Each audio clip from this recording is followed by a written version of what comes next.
സാമുദായിക സംഘടനകളോടുള്ള നിലപാട് മയപ്പെടുത്തി പ്രതിപക്ഷ നേതാവ് വി ഡി സതീശൻ. സംഘപരിവാർ നുഴഞ്ഞു കയറാൻ ശ്രമിച്ചപ്പോൾ അകറ്റി നിർത്തിയവരാണ് NSS നേതൃത്വം. ഇന്ത്യയിലെ പല ഹൈന്ദവ സംഘടനകളെയും സംഘപരിവാർ വിഴുങ്ങി. അപ്പോഴും അവരെ അകത്തേക്ക് കടത്താതെ ധീരമായ നിലപാടാണ് NSS സ്വീകരിച്ചത്. NSSനോട് അകൽച്ചയില്ല എന്നും വെള്ളാപ്പള്ളി വിമർശിച്ചാൽ മെക്കിട്ട് കയറില്ല എന്നും സതീശൻ പ്രതികരിച്ചു.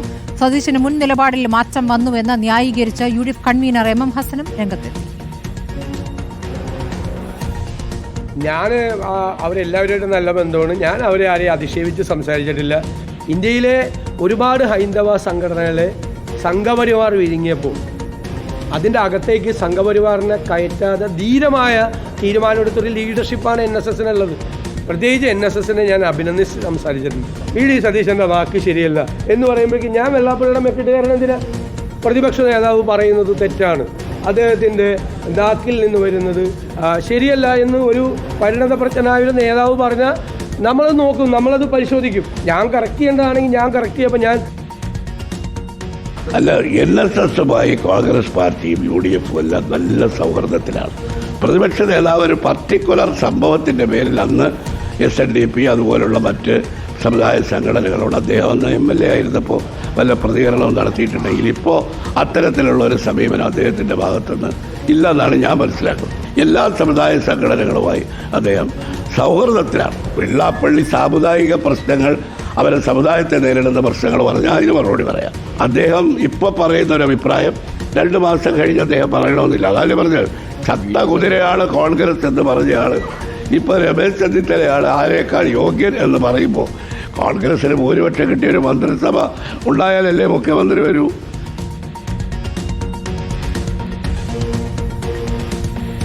അല്ലമീൻ ഉണ്ട് വിവരങ്ങളുമായി. അല്ലമീൻ, ഇപ്പോൾ നേരത്തെ സാമുദായിക സംഘടനകളെ തിന്ന നരങ്ങില്ല എന്നൊരു പ്രയോഗമാണ് നേരത്തെ വി ഡി സതീശൻ നടത്തിയിരുന്നത്. ഇപ്പോൾ NSS സെക്യുലർ ക്രെഡൻഷ്യൽ നിലനിർത്താൻ എന്തൊക്കെ കാര്യങ്ങൾ ചെയ്തിരിക്കുന്നു എന്നടക്കമുള്ള കാര്യങ്ങൾ അദ്ദേഹം ഓർമ്മിച്ചെടുക്കുകയാണ്. BJP എത്രത്തോളം അകറ്റി നിർത്തുന്നു എന്നുള്ള കാര്യം ഓർമ്മിച്ചെടുക്കുകയാണ്. അപ്പോൾ നിലപാട് മയപ്പെടുകയാണെന്ന് പറയേണ്ടി വരില്ലേ?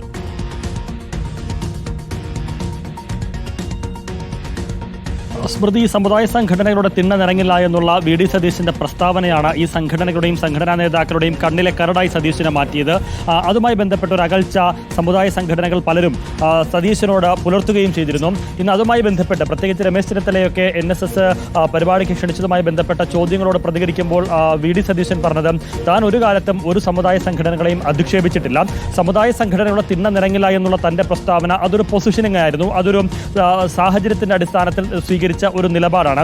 ഇപ്പോഴും മതവും രാഷ്ട്രീയവും തമ്മിൽ ഒരു അകലം വേണമെന്ന നിലപാടിൽ തനിക്ക് മാറ്റമില്ല. പക്ഷേ അതേസമയം സമുദായ സംഘടനയുമായി ഒരു അകലം വേണമെന്ന് താൻ പറയുകയുമില്ല. സമുദായ സംഘടനയുമായി ഉണ്ടാക്കുന്ന അടുപ്പം അത് കോൺഗ്രസിലെ UDFിലെ ഏത് നേതാക്കൾ ഉണ്ടാക്കിയാലും അതിന്റെ നേട്ടം കോൺഗ്രസിനാണ്.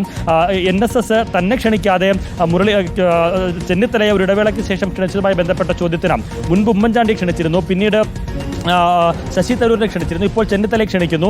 അപ്പോൾ ഒരു പരിപാടിക്ക് എല്ലാ നേതാക്കൾക്കും പോകാനാകില്ല. താൻ ശിവഗിരിയുടെ പരിപാടിയിൽ പങ്കെടുക്കുന്നുണ്ട്, മറ്റ് ഹൈന്ദവ സംഘടനകളുടെ ഒപ്പം മുസ്ലിം സംഘടനകളുടെ SYSന്റെ ക്രൈസ്തവ സംഘടന പരിപാടികൾ താനും പങ്കെടുക്കുന്നുണ്ട്. അങ്ങനെ സമുദായ സംഘടനയുമായി നല്ല ബന്ധം തന്നെയാണ് UDFിനും കോൺഗ്രസിനും ഉള്ളത് എന്നുള്ളതാണ് വി ഡി സതീശൻ പറയുന്നത്. എന്ന് മാത്രമല്ല NSS നേതൃത്വത്തെ പുകഴ്ത്തി സംസാരിക്കുകയും ചെയ്തിട്ടുണ്ട് വി ഡി സതീശൻ. അദ്ദേഹം പറയുന്നത് ഈ ശബരിമല പ്രക്ഷോഭ സമയത്തൊക്കെ തന്നെ സംഘപരിവാർ വലിയ രീതിയിൽ NSSലേക്ക് നുഴഞ്ഞു കയറാൻ ശ്രമിച്ചിരുന്നു. പക്ഷെ അവരെയെല്ലാം അകത്തേക്ക് കയറ്റാതെ പുറത്തു നിർത്തുന്ന ഒരു നിലപാടാണ് NSS സ്വീകരിച്ചത്.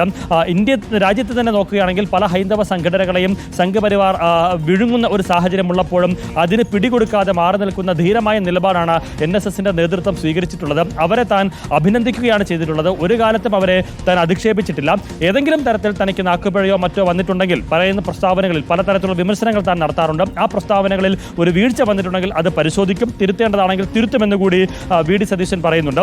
ഏറ്റവും ഒടുവിൽ വെള്ളാപ്പള്ളി നടേശൻ നടത്തിയ വിമർശനവുമായി ബന്ധപ്പെട്ട ചോദ്യത്തിനും അദ്ദേഹം പറയുന്നത് താൻ ഒരിക്കലും വിമർശനത്തിന് അധീതനല്ല. അങ്ങനെ വെള്ളാപ്പള്ളി പോലൊരു പരിണതപ്രജ്ഞനായ നേതാവ് തനിക്കെതിരെ ഒരു വിമർശനം നടത്തിയാൽ അദ്ദേഹത്തിന്റെ മെക്കിട്ട് കയറാൻ താൻ പോകില്ല എന്നതടക്കമുള്ള നിലപാട്, അതായത് കൃത്യമായി സമുദായ സംഘടനകളെ പിണക്കുന്ന ഒരു സമീപനം വി ഡി സതീശൻ ഇനി സ്വീകരിക്കില്ല എന്നുള്ളതിന്റെ ഒരു സൂചന തന്നെയാണ് അദ്ദേഹത്തിന്റെ ഇന്നത്തെ വാക്കുകളിലും പ്രതികരണങ്ങളിലും ഉണ്ടായിരിക്കുന്നത്. എന്ന് മാത്രമല്ല ഏതെങ്കിലും തരത്തിലുള്ള തന്റെ മുൻകാല പ്രസ്താവനകളിൽ സമുദായ സംഘടനാ നേതാക്കൾക്ക് മുറിവേറ്റിട്ടുണ്ടെങ്കിൽ അത് ആ മുറിവുണക്കുന്നതിനുള്ള നീക്കത്തിന്റെ തുടക്കം കൂടിയായി വി ഡി സതീശന്റെ ഇന്നത്തെ ഈ പ്രതികരണങ്ങളെ നമുക്ക് വിലയിരുത്താം. സ്മൃതി.